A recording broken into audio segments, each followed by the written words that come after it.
Hello everyone, this is part 8 of What If Naruto Traveled Back in Time and Changed, and I hope you guys enjoy this video and to like, to subscribe, to share, and check out the playlist, to see more comment down below. Now let's start the intro. They call me a god. They call me a god. They call me a god. Join my membership, the perks are great. It's in the description. Time skip. Graduation day. In the 3 months since the Hokage massacre, Konoha went through many changes. The shocking news rampaged through Konoha like a wildfire, and it left the Hokage clan in tatters. The Hokage turned the clan request into a full commission from Konoha, and Naruto finished the counter seal in 3 weeks.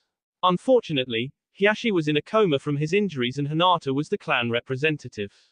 She immediately accepted Naruto's counterseal and new Dojutsu protection, and within a month of the massacre all Hokage were freed from the caged bird seal. After the seal was removed, branch members immediately stepped forward to help get the clan back on track. They acknowledged Hinata as the interim head but insisted that there would be a clan vote when Hiashi woke up. Hiashi possessed a lot of knowledge that the branch family needed if they were to assume control of the Hokage assets. That alone is pretty much the only reason that branch family was playing nice. It didn't hurt that they knew Hinata always wanted to be rid of the seal and they trusted her not to abuse their trust. After seeing the Dojutsu protection seal Naruto created, the Uchiha commissioned a similar protection seal. Thus, the Senjus now had the Hokage in their pocket and Uchiha in the debt. In addition, the Yamanaka were extremely partial to Naruto, who had been coming to the store and helping them with their plant stock. Naruto didn't mind because he wanted to spend time with Ino, and Inoki had already approved. Speaking of Inoki, he had continued to monitor Naruto closely. Multiple personality disorder had the potential to snowball out of control rapidly, but Naruto's method of dealing with it was keeping it at bay for the time being. Inoki had essentially demanded that each personality remain within the seal for at least one day of the week. He feared true separation of the personalities would cause lasting damage to Naruto's core Edo. When he laid out his fears to Naruto, Rias, Yosuke and Hikari, they all agreed to try it and see if it made things better. At school, Naruto claimed the top spot in his class. This was in large part due to his advanced knowledge as a result of his training by Tsunade and having been through the courses already, but to Naruto's chagrin he still had to study the useless topics. His group made this more enjoyable, but even they found it boring. They all admitted that they learned for more useful material in their after-school training sessions. Speaking of those sessions, Samui had somehow wormed her way into Naruto's heart. It started as Naruto poking fun at her in attempt to get through her outer walls and find the gooey insides. It turned into Samui breaking the personal bubble whenever Gaara wasn't around. While Naruto kept it at kissing, Samui had gotten more handsy as the semester came to a close. Instead of pushing her away, Naruto accepted her affections since he could feel she was being genuine rather than just doing it for an unknown mission. Ino was a mess for these 3 months. She joined the training sessions as well and could easily see how close Naruto was with Samui. She pouted every time she saw them flirting, but Ino was never one to be outdone easily. The intrepid 12 almost 13-year-old stepped up her own flirt game, which Naruto thought was completely cute. Ino knew how to flaunt it, but she turned tomato red every single time Naruto rose to the occasion and threw it back at her twice as hard. Shikamaru had made a deal with Naruto early on that for every physical workout he did, Naruto owed him a game of shogi or chess. They split the game 60-40 in Shikamaru's favor, but Naruto was the only challenge he had outside of the Nara clan. Shikamaru showed his father his progress on the Kyokutsu Shoge and the Nara clan head was extremely intrigued with the weapon. He had extended the chain from 10 to 12 feet long and Naruto had added some reinforcement seals along the chain to make it less likely to break. Overall, the lazy Nara had come a long way in 6 months under the tutelage of Naruto and the others in the study group. Hinata was a mess. The shy heiress skipped multiple days of school in order to perform her clan duties. While she was relieved that Naruto and Tsunade were able to remove the caged bird seal, her clan duties drained her. She was often tired and lethargic and rarely had time to join the training sessions. Naruto went out of his way to spend time with his friend at the Hokage compound and drag her out to dinner or any other form of escape he could.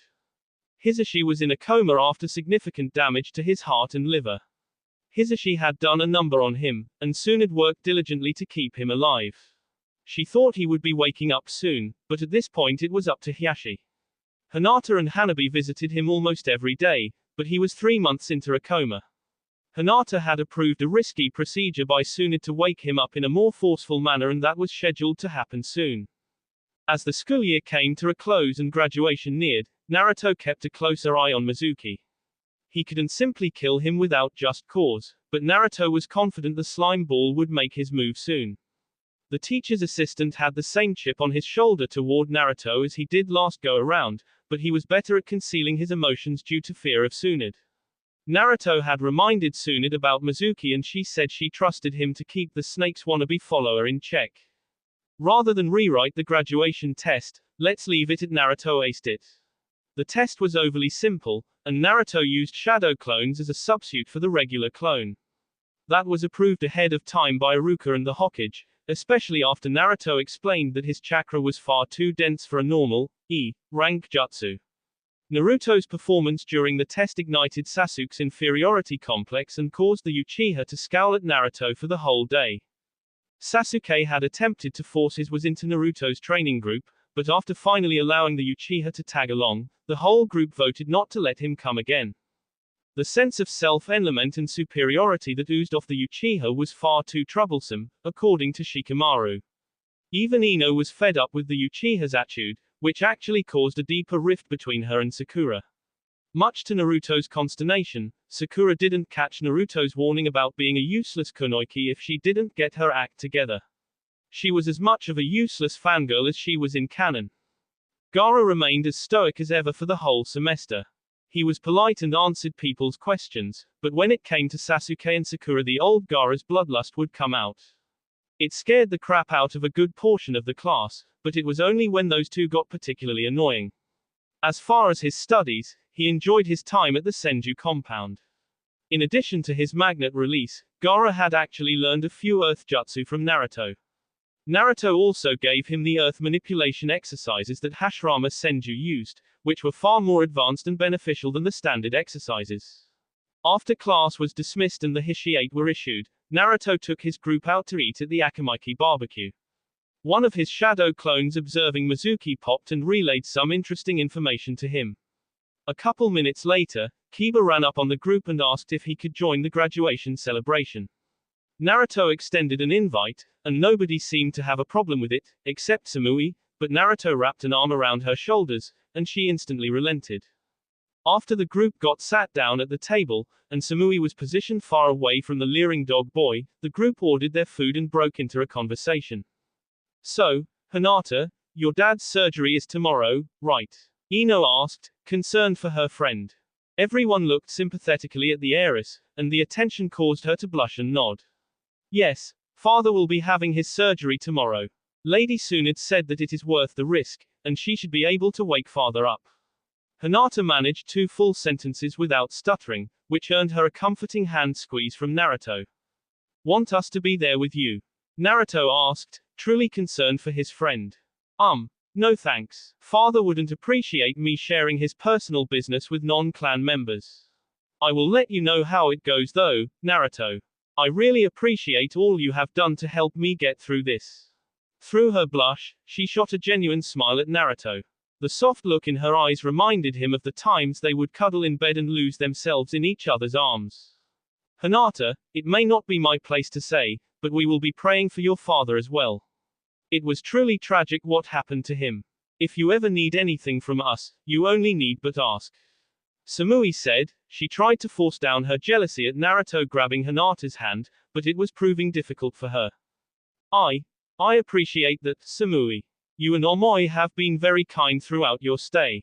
When will you be heading back to Kumo? Hinata asked. Samui looked sad, so Omoi hopped into the conversation to answer for her. We will be leaving on Sunday. Lord Rakage will be bringing the Konoha Genin back here and picking us up. Yes, father is due to return here with the exchange students this weekend as well. Gaara informed the group. Hey, dude, what is it like having your dad be your cage? Kiba asked as the new member of the group. Gaara looked at him impassively.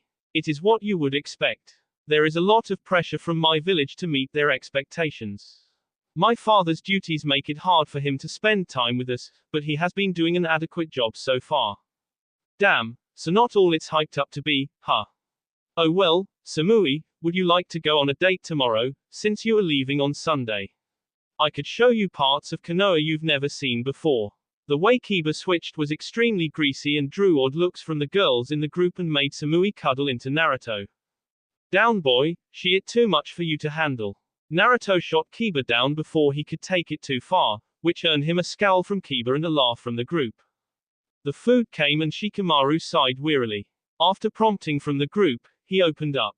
Well, it's troublesome, but since it is the end of the year, Chuji will be coming back. He is my best friend and I just thought about how much I have missed my friendly and pleasantly plump friend. I know what you mean, Shika, Omoi, and I have missed our friends Karui and Yugito quite a bit. Take comfort in knowing that you will see them soon. Samui comforted Shikamaru, who had a pretty cool relationship with the icy blonde. What about you, Gaara? Did you enjoy your time here or did you miss your siblings? Ino asked. Well, I found this study group to be quite nice. I will say that your academy could use some work, but I learned far more training with each of you than I would have learned back home. Also, I did miss my siblings, but I have a brother sitting right next to me that made it worth it. Gaara answered Ino's question and drew, oohs, and ahs, from the girls at the table. Yeah, do you think Temari and Kankuro will come to pick you up? Naruto asked, hoping to see Temari again. I do not know, brother. If sister comes, I recommend hiding the two blondes that have been all over you. It would be a bad idea to risk international cooperation over a cat fight. Gaara delivered his joke in monotone, but everyone laughed at it, except Naruto who began sweating. The sun-kissed blonde rubbed the back of his neck nervously while avoiding the piercing gazes of Ino, Hinata and Samui. It is not my fault, Gaara. Kami blessed me by putting too many amazing women in my life. Samui bonked Naruto on the head and Ino pouted. Luckily Kiba spoke up and got Naruto off the hook. Well, ladies, if that knucklehead can't appreciate you, this alpha can. Samui scoffed and Ino threw a piece of meat that hit Kiba in his face. Akamaru forced his way out of Kiba's jacket and ate the piece of meat off of his face, which earned a round of laughs from the group and a pet from Hinata. The rest of the lunch went well, and Kiba asked if he could join them for their last training session. Naruto agreed to it and nobody else had anything to say about it. At the Senju compound, training continued as usual until Kiba asked Naruto if he could borrow the Forbidden Scroll. Naruto played it off like it wasn't a big deal and went inside. He left a message for Tsunade before taking a Master Scroll that was empty and writing Forbidden on the outside of it. He wrote a bogus jutsus in the scroll and made it kind of looked official, but it would definitely be good enough to fool Kiba. Naruto wrote in jutsus like his, no jutsu, harem no jutsu, and just for kicks he threw in, playing possum, jutsu. He also threw 10 remote detonation explosive tags into the seam of the scroll. Naruto returned to the training session and handed the scroll to Kiba, who immediately took it and ran off. After giving a short explanation to Yosuke and saying goodbye to his friends, he followed Kiba. The Inuzuka genin was walking casually through the village with a smug smirk on his face. Naruto wondered how Mizuki had manipulated him, but he supposed he would find out soon enough. Flashbacks of Naruto's encounter with Mizuki in his previous life rolled through his mind as he followed Kiba. He remembered the pain of discovering why the village hated him, the peak of his self-loathing, and all of the negative emotions that made him resent the fox, which wound up making for a rocky start between Biju and Jinchuriki. Naruto also remembered Iruka standing up for him and the triumphant moment he got his Hishiate, which put a smile on his face. He probably should have been nicer to Iruka this go around, but it was a different timeline and Naruto no longer needed Iruka as a parental figure. He would make efforts later on to bond with the scarred teacher. Eventually, Kiba made it into the familiar spot in the woods near the old rundown cabin that Naruto remembered. He spread his senses out and knew that Mizuki was nowhere close, so Naruto parked himself in a tree and watched over Kiba. He needed to work overtime to suppress his laughter as Kiba attempted to learn the no jutsu. Of course, Naruto wrote in the scroll that it was an actual transformation and he heard Kiba muttering about how he would finally be able to touch some. It was an absolute struggle not to fall out of the tree laughing or give away his position, but somehow Naruto hung on long enough. Kiba's attempts at the ultimate anti-pervert jutsu that could incapacitate legendary male shinobi were absolutely pitiful. Naruto remembered all of the adult magazines he had swiped to make a realistic, at least visually, female form. Later in his life, when he learned about the true beauty of women, Naruto was actually able to refine the jutsu further and gave himself a female form. Thinking back on it, that was probably why Hikari, who looked like the younger and more innocent version of his original S-jutsu, and Rias took those forms for their personalities. As Kiba created one ugly woman after another, making a Kamaru whimper, time dragged on and eventually Naruto sensed Mizuki. He readied himself and suppressed his aura further to make sure he wouldn't be detected. As Mizuki entered the clearing, he faceplanted when Kiba, in an uglier female form of his mother, except fat and naked, turned around. The transformation puffed out in chakra smoke as Kiba puffed out his chest and proudly proclaimed, "I did it, Mizuki-sensei. I was able to do an actual transformation. So, since I learned an advanced technique from the scroll, you will make sure Hinata is on my team, right?" Ah, so that was Mizuki's angle this time. Of course, Dog Boy always had a red rocket for Hinata, but there was no way Naruto was going to let that happen. Naruto debated on how he should handle Mizuki. After the prison break last time around, Naruto decided to kill him. However, he would need Mizuki to spout off at the mouth and give up evidence that Kiba heard if that was going to be an option. Sure, Kiba, you can be on the Hyuga girls team. Now, give me the forbidden scroll, Mizuki said in a slippery manner. But, sensei, this is Naruto's family scroll. I told him that I would give it back, Kiba asked with a confused look on his face, and Akamaru whimpered. Mizuki snarled, "Look, Dog Boy, hand over the scroll.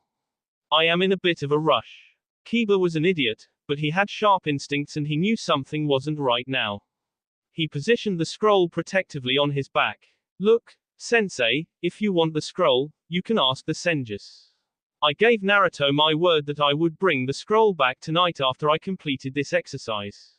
Naruto appreciated the Inuzuka's loyalty. It was Kiba's redeeming quality, even if he did take the wrong side for the latter part of the war.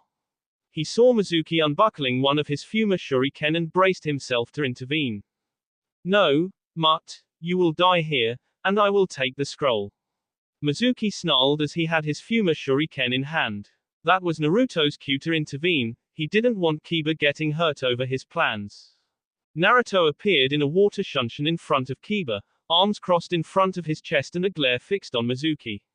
"And why do you want the forbidden scroll of seals so bad, Mizuki? I would call you a sensei, but that would imply that you actually taught me something. So, I don't think you qualify." Well, if the QB brat itself didn't decide to join the slaughter. "I am actually glad you are here since I have unfinished business with the fox. Did you know that I was one of the people in that mob you ran away from? My uncle brought me with him, and it was a great form of entertainment. Your screams were such music to the mob's ears." Mizuki began cackling madly, making Kiba shake a bit in fear, and Naruto just got agitated. "Figures, you would be proud of beating up on a 4-year-old child. Yet, I still managed to dupe you all and escape.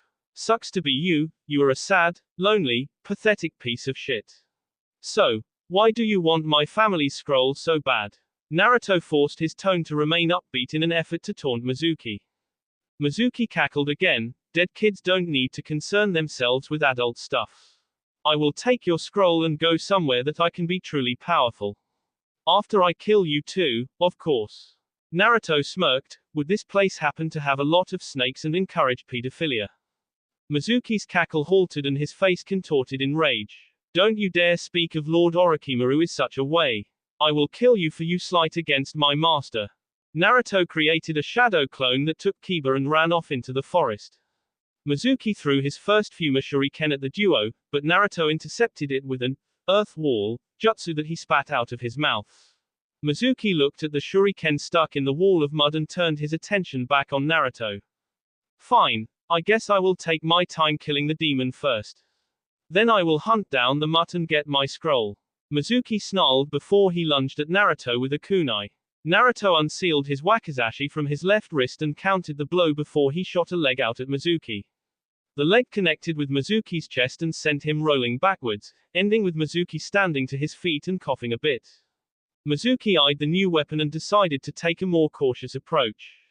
The kid was much younger than himself, but he was trained by a Sannin. Even if it was the weakest one, it was still a Sannin. Plus, Mizuki noticed he was only 2 or so inches taller than the boy, which meant he didn't have a tremendous advantage in the reach department. He also noticed the boy looked completely calm, as if this fight wouldn't even test him. Deciding on his course of action, Mizuki took out his second Fuma Shuriken. You know, Fuma Shuriken are cool and all, but are you just a one-trick pony? Naruto asked, honestly not remembering if Mizuki had any cool jutsu. Mizuki snarled at the slight to his skills and threw the shuriken before weaving through 5 hand signs and whispering a jutsu. Naruto saw the hand signs and he saw a second shuriken form in the shadow of the first. Once again, Naruto stomped his foot on the ground and called out, Earth Style, Mud Wall, which easily stopped the 2 shuriken. As the shuriken impacted, Mizuki dashed around the side of the mud wall and swiped at Naruto with his kunai, which turned the Naruto clone into a puff of smoke. As Naruto saw his clone go up in smoke, he was positioned immediately behind Mizuki. Rather than an overextended slash, Naruto went for a quick thrust of the wakizashi. Mizuki was briefly stunned by the puff of smoke, but he heard movement behind him and turned his body to see the glint of cold, polished steel heading for his neck. He reflexively brought his kunai arm up to deflect the blow, but he was late, and it shifted the blade's trajectory into his left eye. Naruto had enough momentum in the thrust that the hilt of the blade smacked up against Mikuzu's nose and eye socket. Naruto released the blade and was instantly greeted by Kiba running out of his hiding spot. Dude, Naruto, are you alright? Kiba asked frantically while Akamaru whimpered and barked. Naruto sighed, looked at the immobile form of Mizuki and back at Kiba. Yeah, Kiba, I am fine. I meant to incapacitate him, but he deflected my blow into his eye. That was a lie, but he didn't want the Hokage think that he was a practiced killer at this point. Kiba slapped a supportive arm on Naruto's shoulder and made eye contact with him. Naruto could tell that Kiba was freaked out and overwhelmed by the situation, but he was trying to hold it together for Naruto. Naruto shot him a weak smile and Kiba gave him a toothy grin. Thanks man, you saved my life. I owe you one, and an Inuzuka always repays loyalty. Kiba said confidently. Sure thing, Kiba, you too are Kamaru. Let's get this cleaned up. We will have to let the Hokage know. Naruto said, but he was surprised by a voice that he hadn't sensed. There will be no need for that, Lord Senju. We will take it from here. Is that the forbidden scroll your family is in possession of? Weasel asked as he had recently arrived on scene. Naruto chuckled, nah, it is a dummy scroll I made when Kiba told me about his extra test to get the forbidden scroll my father made. I instantly knew something was up and decided to give Kiba a fake and find out what was going on. Kiba's mouth fell open and he pointed openly at Naruto while Akamaru whimpered in shame. Why you bastard. So, the S-no jutsu was fake. Naruto flipped casually through a couple hand signs and called out, S-no jutsu. A beautiful blonde with twin pigtails in a provocative tank top and jean shorts that were far too short puffed into existence. The girl gave a pitiful slap to Kiba's cheek before sauntering over to a stunned Itachi and placing AK on the Weasel ANBU's mask. After that, Naruto undid the transformation and began rolling on the ground in hysterical fits of laughter.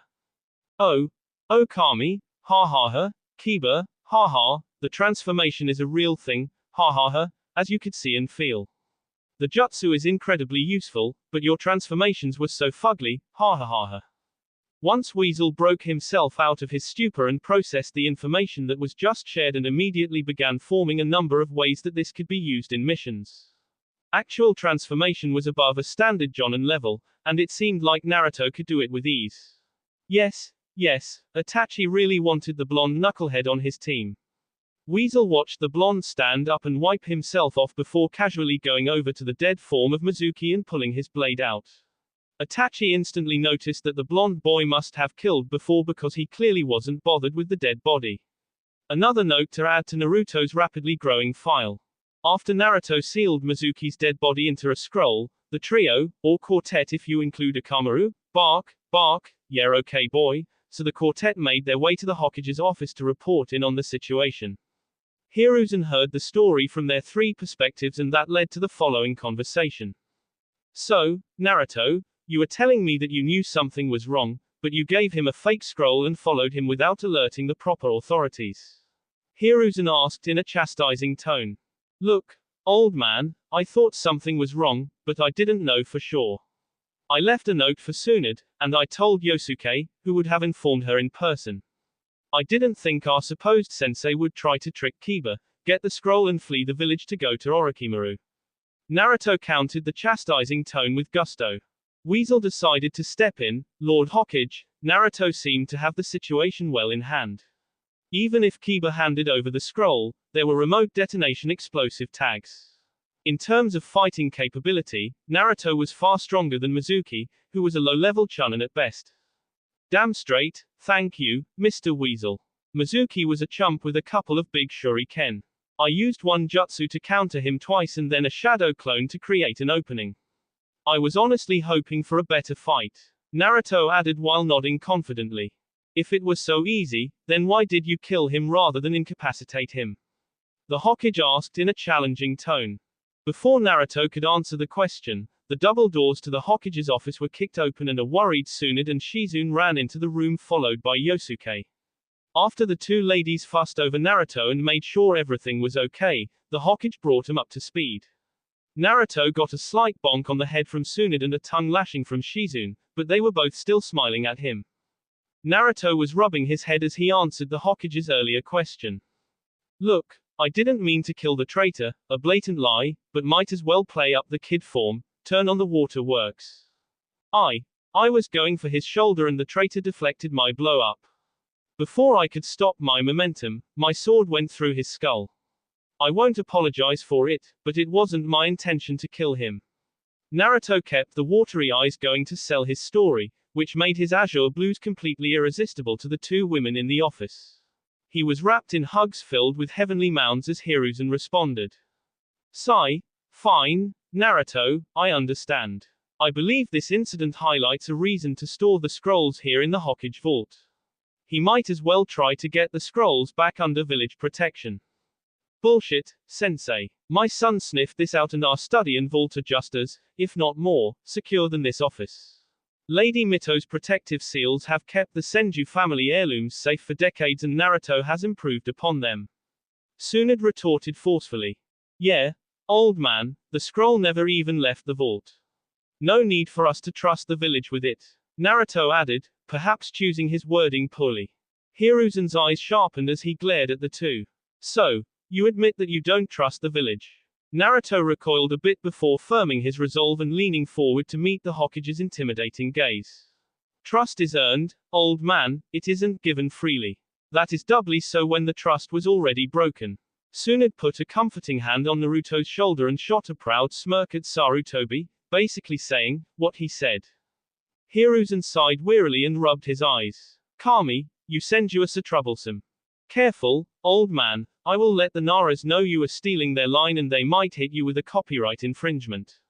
Naruto was having fun with the banter, committed to getting the last word in this conversation.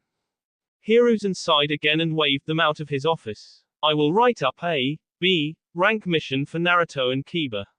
Thank you for completing the mission and exposing the traitor, Mizuki. Now leave, you have already created enough extra paperwork for one night. As the Senju family, plus Kiba and Akamaru, left the office, Hiruzen had Weasel close the door. Okay, full report. Anything to add? Hiruzen asked in a firmer tone than he was using a minute ago. Well, Lord Hokage, it is clear to me that Naruto is experienced in battle, can plan ahead, he is crafty, and I believe he has killed before this. The way he removed his sword from Mizuki's corpse and the complete lack of remorse for killing him tells me that. Weasel reported.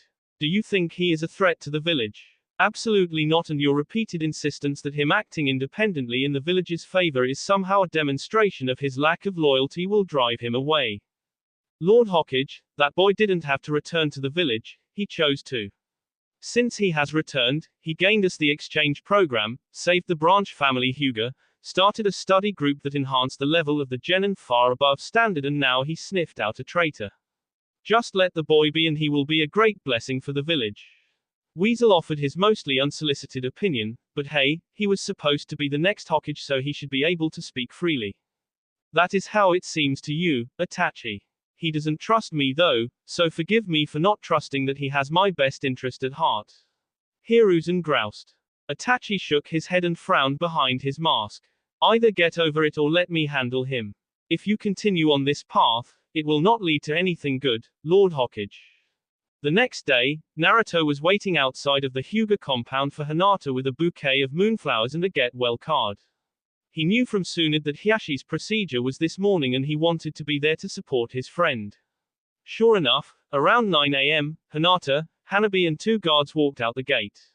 Naruto greeted them formally and joined them on the walk to the hospital.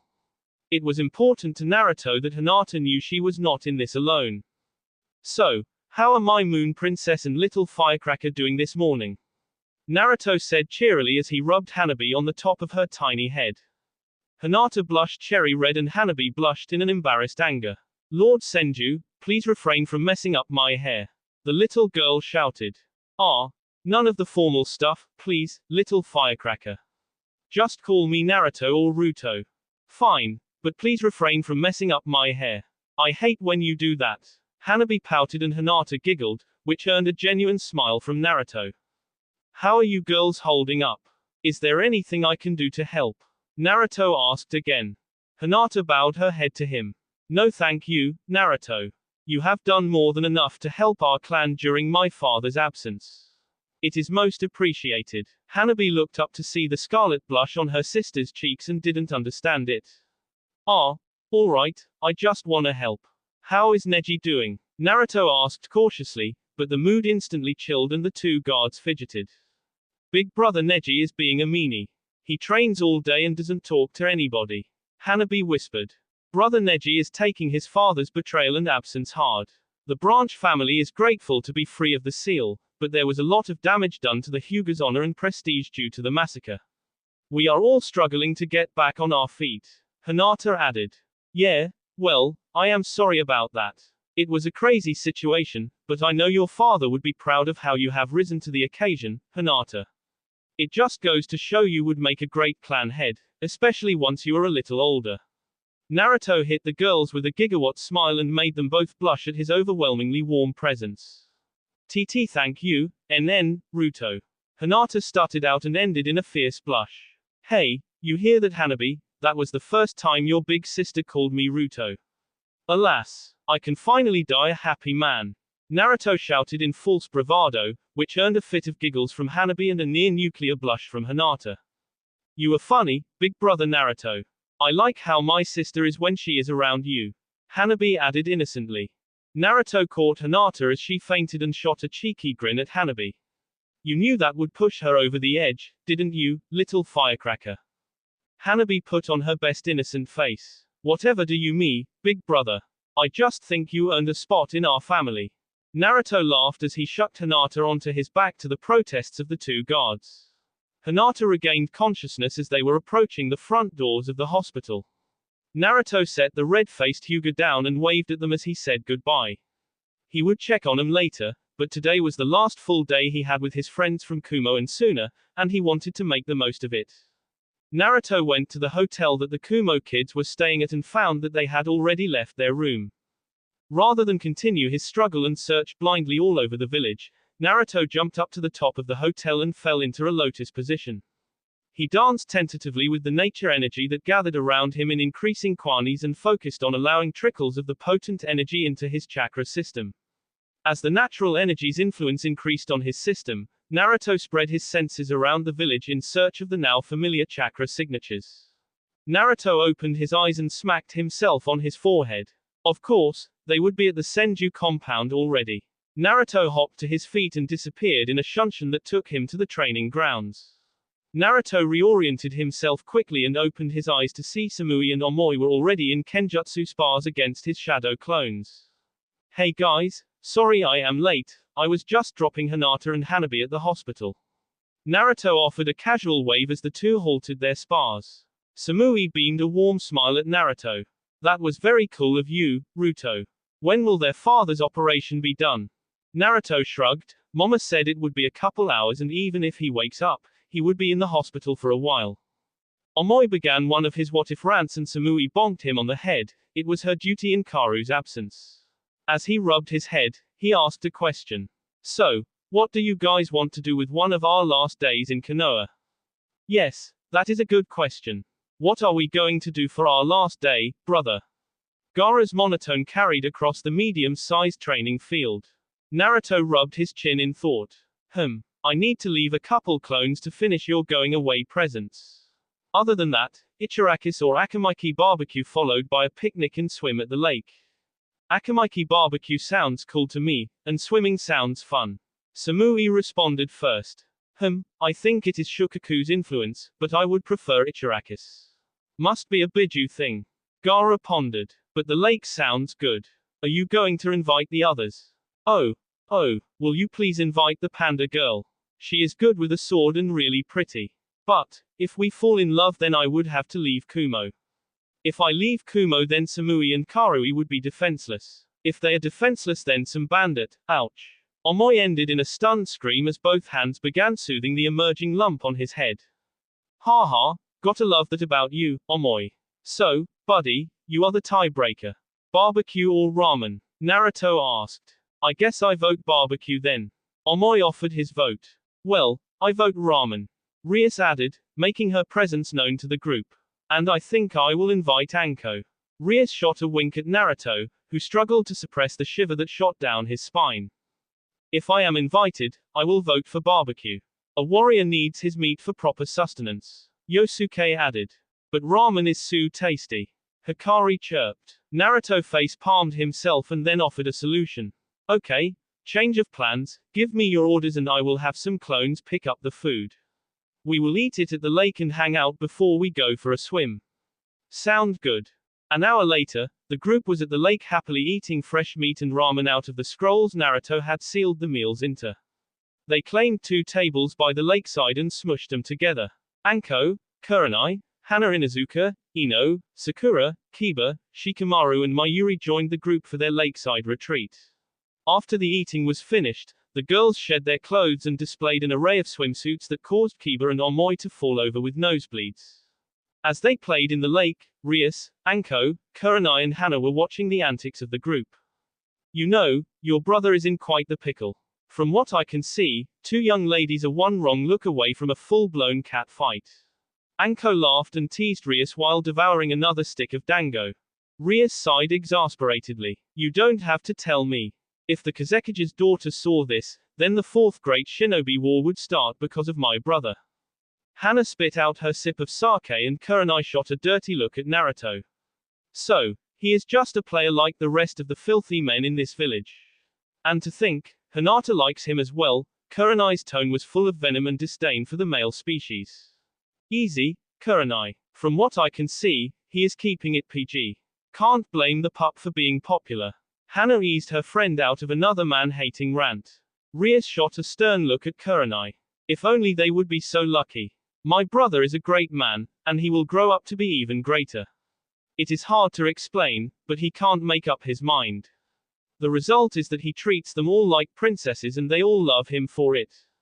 PSH. He will grow into a man-horse since he has been spoiled by women from a young age. Kurenai countered. Somebody needs to get laid, Anko whispered in a not-so-whispery fashion. Before Kurenai could bite Anko's head off, Hana countered for her. Well, we are not as lucky as you, Anko. You have Rias there. It almost makes me want to bat for the other team. Rias blushed cherry red and Anko laughed. Yeah, well, before Rias here, I didn't swing this way either. Maybe you should join us tonight and see if you like it. Anko wiggled her eyebrows suggestively. Anko, Rias and Hana shouted, which made Anko laugh harder. Actually, I can't tonight, sweetie. I need to be back at the Senju compound. Rias closed the offer. It was her night and next day to recharge and resync with Naruto. The Yamanaka's suggestion yielded positive results in stabilizing Naruto and the alter egos. They each spent 2 nights and a full day per week inside of Naruto to resync, which was far better than planning hostile takeovers in the night like Rias used to do. Ah, can I join you there? Anko pouted, which earned her a hard look from Rias. So, you are too ashamed of me to tell your family. Rias sighed before placing a comforting hand on Anko's. She knew she would have to tell her soon. Look, I will explain it all in due time, Anko. For now, just know that I will be tied up at the compound for tonight and tomorrow. In the lake, the kids were playing with a volleyball and lazing about in tubes. Naruto was underwater in predator mode and swam rapidly to the surface. Samui was lazing about on her tube and was soaking up a nice tan from the summer sun. Suddenly, the tube and Kumo Kunoiki were shot nearly 10 feet in the air before Samui splashed unceremoniously into the lake. The blonde Kunoiki rose to the surface and spit water from her mouth at the laughing Naruto. When that didn't cease his laughing, a wrestling match ensued. Samui sped behind Naruto and attempted to lock him in a full Nelson and sweep out his feet. Naruto felt the sizable and cushiony chest of Samui on his back and couldn't stop the perverted thoughts from entering his mind. Snapping himself out of his erotic illusions, he easily broke her hold and spun to get a grip on her waist. Unfortunately, two-piece bikinis are not the best for water contact sports. Somehow, Naruto ripped Samui's top off and exposed her soft pink nipples just above the surface of the water. The playful fight ground to a halt as Naruto looked mortified and Samui blushed furiously. Naruto put himself directly in front of Samui, blocking the view for the other guys at the lake. He handed Samui's top back to her under the water and the blushing blonde sheathed her bust back into her swimsuit. When she was done, she latched onto Naruto's back in a sheepish manger.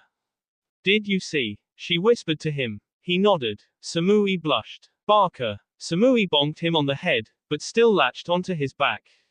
I am sorry, Samui. It was an accident. For what it is worth, you are a truly stunning woman.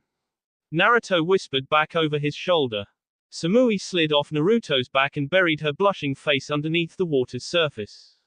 Ino, who had witnessed the fight, was a mixture of mad and jealous. The blonde Kumo bimbo was hanging all over her man, and Naruto didn't seem to mind. Then again, Naruto always flirted with her and had fun. Maybe that was just how Naruto was. No, Ino Yamanaka doesn't leave anything up to chance. If I want him, then I am going to have to fight for him. With her inner motivational monologue complete, Ino sped over to Naruto and splashed him. As Ino and Naruto were water fighting, Samui entered and made it a three-way fight. Hinata and Hanabi walked up on the group at the lake to this scene and Kurenai rushed over to greet her. How'd it go, Hinata? Kurenai asked and the group halted what they were doing to listen in. Father is awake. The procedure worked, but he will be in the hospital for a while. He will take over some of the clan duties, but I will still be in charge of the compound. That's great news, congrats Hinata. Naruto shouted from the lake. Naruto's encouragement and the sight of his exposed chest made Hinata blush furiously. Then, she saw the two blonde bimbos hanging all over him and she forced her blush down. If that was how they wanted to play, then she could play this game. She had run the Hyuga clan for a couple months, for Kami's sake. Hey, Ruto, could I talk to you for a minute? Hinata used her most confident and flirtatious voice. Sure, I will be right there. Gimme a sec. Naruto shouted back before he splashed to the beach and grabbed a towel. Okay, so Hinata, step 1 was super successful, but now what? What should I do? I was so jealous that I didn't think this through. Oh no. Okay, Hinata, stay calm. You can do this. Hinata ran out of time to calm her mind and her blush was now shining on her face as Naruto walked up. He was 5 feet 9 inches, extremely toned muscles with very little body fat, and he wasn't even 13 years old yet. His six-pack was starting to develop enough as the effects of puberty started taking effect on his pubescent body. All in all, Hinata was in trouble because her mind was drooling over the blonde hunk in front of her and she couldn't focus on the words she wanted to come out of her face hole. Naruto waited patiently and smiled with a fond reminiscence at her blush. So, Hinata, what did you need? Is everything okay? Hanabi giggled as her sister stuttered out a response. Why yes, NN Naruto. My F father W wants T to invite you T to AF family D dinner when he is D discharged from the H hospital. Hanabi snickered, that was a pretty good recovery for his sister. She was getting better at this. The little firecracker decided to back her sister up. That's right, big brother, Daddy wants to thank you for helping the clan. So, you will come, right? Naruto gasped as he was hit by a twin set of puppy dog eyes. It was super effective. Sure thing, you know I can't deny you anything, little firecracker. He smiled broadly as the puppy dog faces turned into two smiling Hyugas. Back in the water, Samui and Ino were standing side by side with their arms crossed. Samui, knowing that she only had one more day with Naruto before the Chunin exams, decided to poke the bear. He is a pretty cool guy. I know you know that I like him, and I also know that you like him. Sadly, I am from Kumo, and it probably would never work out. So, let me have him for this weekend and then you can fight it out with the pale-eyed princess. Deal, Samui said, never taking her eyes off the blushing Hyuga sisters. Ino mulled it over before responding. Fine, but only K. You think he even knows we all love him? I mean, he treats everyone the same. PSH, probably not. I mean, I made it pretty clear. He is a super cool K. But the little Hyuga is too innocent, and you haven't really made your move. If you want him, you will need to fight for him, Blondie. Samui smirked as she attempted to motivate her fellow blonde. Grr, if he wasn't so oblivious, he would already know. Ino pouted. Let me be cool and help out my fellow blonde. Naruto is in the top 1% of the 1% of guys. When guys like that think about girls, they don't have to make the first move. They are so overwhelmed by girls flirting with them that they never learn to chase because they truly don't need to. Samui informed her friend. You might be right, but that raises a question. If he is so great, why are you giving up on him? Ino asked with a raised brow. Samui sighed before leaning into Ino's shoulder. Look, Blondie, I do like him. I like him enough that I am going to get in trouble when I go back to Kumo. That being said, you never hear about inter-village marriages, do you? Care to explain? As for your second thing, well, not really, but our first Hokage married Azushio's princess. If you want something bad enough, you find a way to make it happen. Ino countered. Why are you encouraging me, Blondie? Samui asked, genuinely interested in the reason. Simple, you are my friend and my rival for Ruto's love. If I lost to you, I know you would make him happy. You still haven't explained why you are going to be in trouble. Samui hesitated but saw that her friend would keep her secret. When the Raikage sent me here, he told me to seduce Ruto and attempt to get pregnant. I think Ruto knows because he always stopped me before we went too far. The more I got to know him, the less I tried. I mean, what kind of guy gives a young girl that's not even a genuine seduction mission? Ino laughed at the question. A desperate one. Tell your Raikage that if he wants what is best for Kumo, always take the straight-up approach with Ruto. He is pretty much a human lie detector. Noted. So, friends? Samui asked as she wrapped an arm around Ino. Ino returned the hug. Friends, even when you go home. Now, let's go get our fellow blonde and make him pay attention to us. We are clearly better than the Hyuga sisters. Later that night, in the Senju compound, Naruto was sat down by Rias. Rias brought sake and Sour Patch Kids into Naruto's room and set him down on his bed. Naruto turned his desk chair around and looked at her quizzically. Look, Naruto, I think it is about time we talk. There are some things that are going to make our lives more complicated and there are some things that you really need to figure out. Rias started before rubbing the spot next to her on the bed.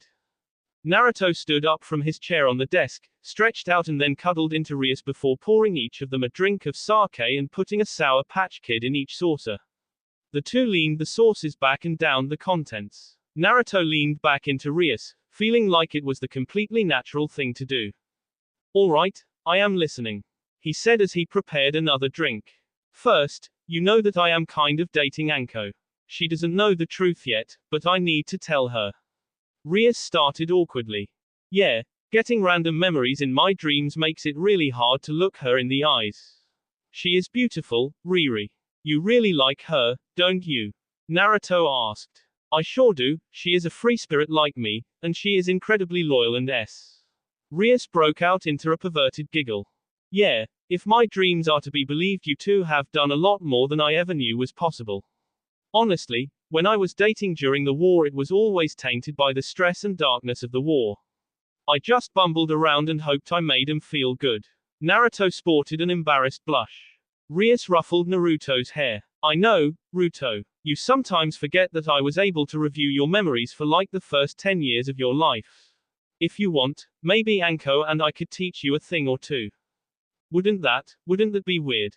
Naruto's blush turned atomic as he asked. Maybe at first, but it's not like it would be incest or anything. More like advanced masturbation. Rias broke out into full-blown laughter at her original's blush. I will think about it. Injutsu, or the seductive arts, could be a useful skill. Not to mention that I really need help figuring out what to do about my girl's situation. Rias pulled Naruto in close. That was the second thing I needed to talk to you about. I am not saying you need to commit to marriage right away, but you can't keep leading these girls on forever. I doubt Kami or Momo would approve of a harem. Naruto chuckled nervously before his expression turned somber. How am I supposed to choose? Each of them makes my life better. Each of them holds a place in my heart. Every time their memories flash through my mind, I mean, it is hardly a standard situation. Rias sighed. Ruto, I understand you, I really do. I am not telling you to decide right away, but just know that you will need to make a decision. So, when can we tell Anko? Naruto sighed in relief at the change of topic. Whenever you want. If you trust her, I trust her. Rias hugged Naruto and placed AK on his forehead. Thanks, Ruto. With that, a blue aura transitioned out of the wood clone and into Naruto. Naruto put a hand on the remains of the wood clone and absorbed it. Good night, Rias. Sleep tight. The next day, Gaara, Mayuri, Naruto, Tsunade and Shizune were waiting for the Kazekage and his entourage at the front gates. Hiruzen and the two elders were there as well as Shino's parents. Shibi kept glancing at Naruto, as if he was truly intrigued by the boy, which Naruto noticed and probed Kurama within his mind. Hey, Q, do you think the bugs know that I have been letting you out? I mean, the Senju compound is protected by seals, but you go around the village and woods a lot. Kurama grumbled at being woken up from a nap. He has been sleep deprived because he has been so active with access to a new body. Yawn. I don't know, Kit. I have done what I can to keep my chakra suppressed in the village. Those bugs are quite perceptive though. Okay, just remain aware around them. I don't want the village to freak thee out for no real reason. Naruto thought back. Sure thing, Kit. Now, let me sleep. Back at the gates, the Suna group could be seen approaching the gates of Konoha. Naruto spread his senses out and he couldn't suppress the smile that spread across his face. As the group drew closer, a familiar, bun-haired blonde darted ahead of the group. Naruto chuckled and began walking to meet her. Temari lunged at Naruto and jumped into his arms, truly a scene that the Hokage and elders weren't ready for. A panting Naruto caught his breath before bowing formally to Raza. Lord Kazekage, welcome back to Konoha. I hope your trip went smoothly. Raza put a hand on Naruto's shoulder. No need for formality, Ruto. Those old goats can't hear us from here. Although, you two just put on quite the show. The two had the decency to blush and Naruto scratched the back of his neck. Sorry, about that. Raza waved off the apology as the group walked through the gates. Nothing I haven't seen before, Ruto. I will do the fatherly thing and caution you against hurting my daughter though. Temari saw Naruto's momentary lapse in confidence as he looked down at his feet. She frowned for a moment, her mind racing with the possibilities. Something wrong, Ruto? Naruto threw on his smile.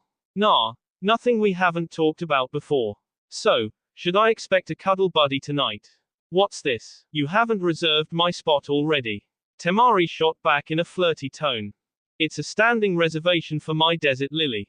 Naruto answered confidently, gaining the desired blush from Temari.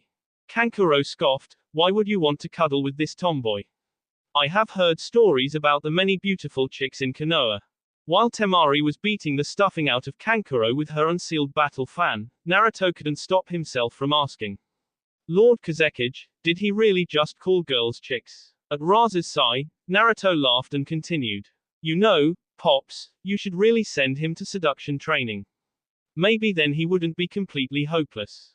Temari resealed her fan and spoke for her father. No, He would still be hopeless, or are you forgetting that he likes wearing a cat suit and wearing makeup?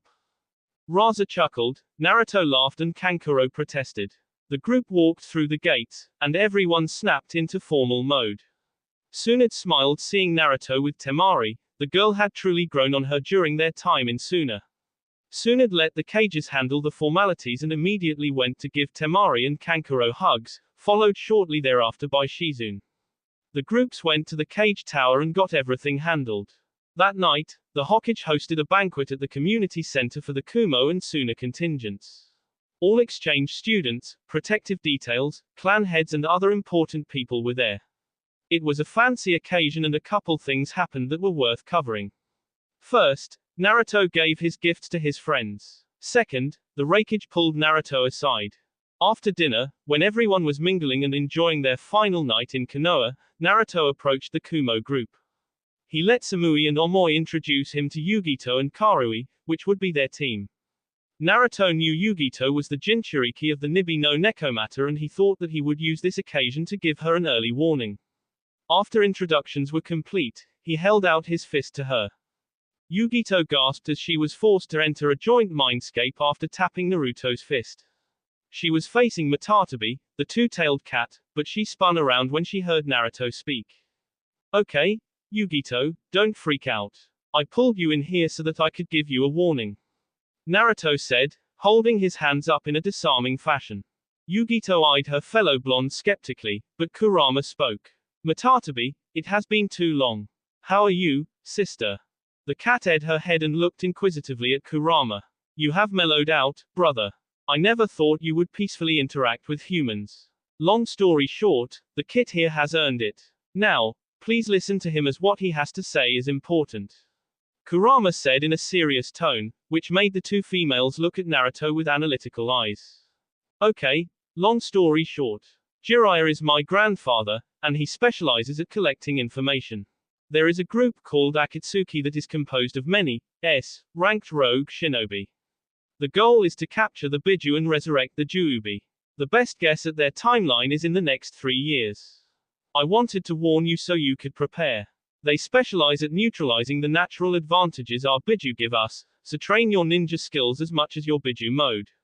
Naruto said while maintaining eye contact with the two. That is quite the claim, Naruto Senju.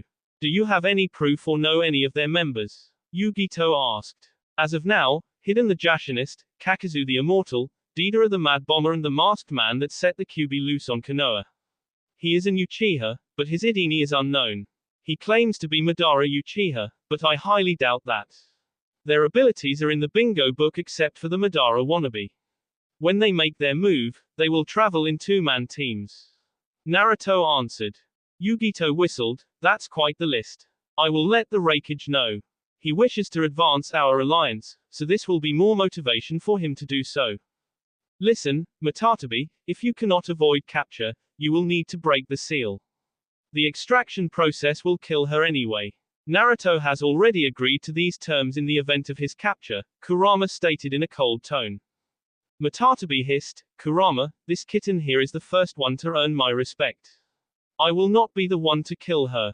Then prepare her, for if she is captured, you will both die. Kurama growled.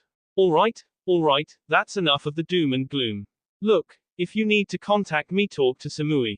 I am going to give her a method to contact me instantly. If something comes up, use that. Naruto diffused the tension in the chamber.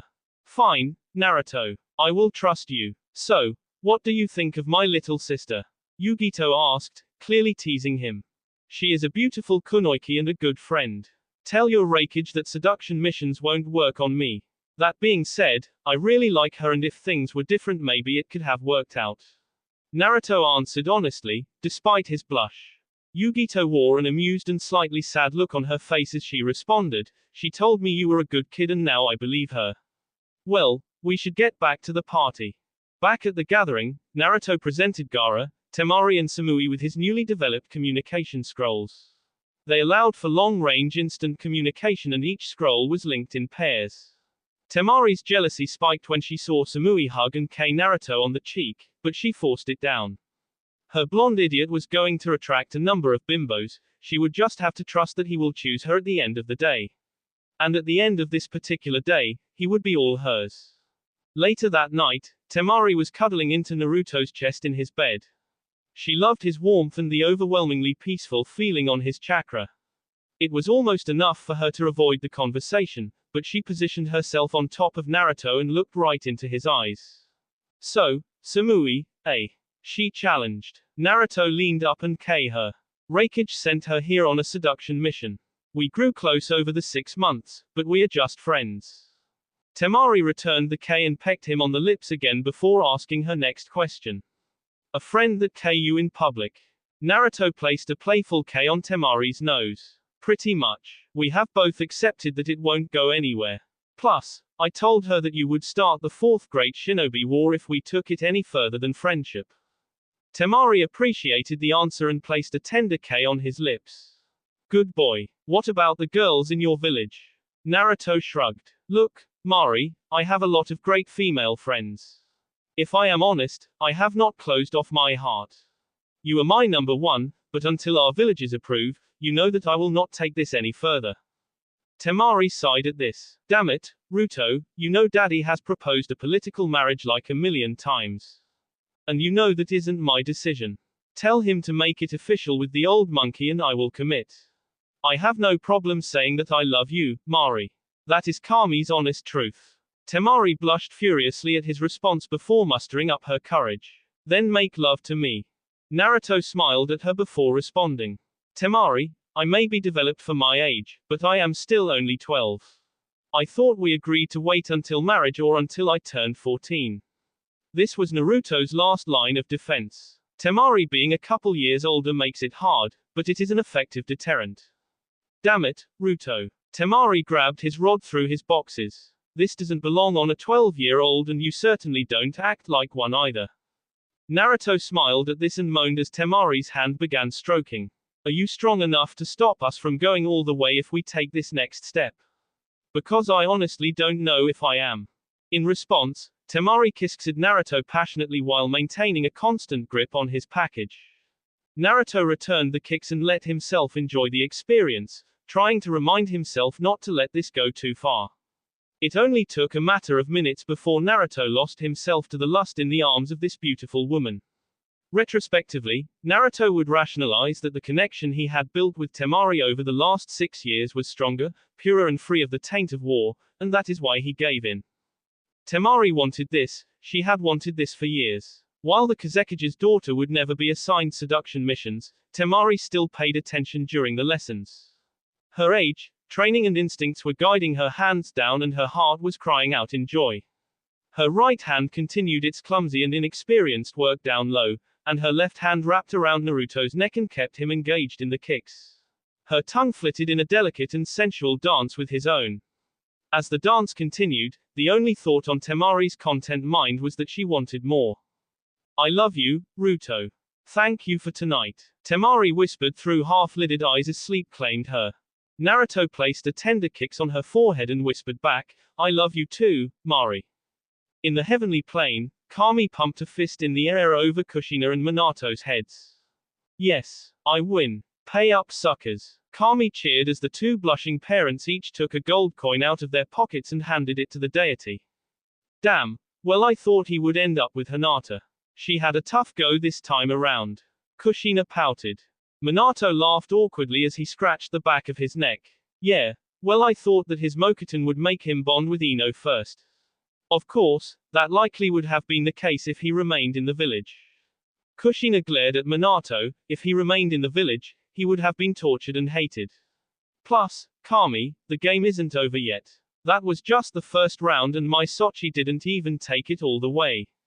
Yes, Kushina. You have a point, but I don't think my champion is that flip-floppy. Kami tried to muster a confident tone as she said this, which earned perverted giggles from the parental duo. Although, I must admit that your son has become my favorite channel to tune into. He is a most interesting man and those alternate personalities of his are an interesting twist. Minato sighed, they are concerning. How will the other egos integrate into his life? Do you know if there will be more? Kami tapped a slim finger on her chin. I honestly don't know. In order to enjoy the show, I have disabled my omnipotence for this universe. It makes the experiment more enjoyable that way. That will be all for this video. Be sure to like, subscribe, share, and comment down below for more videos. Goodbye.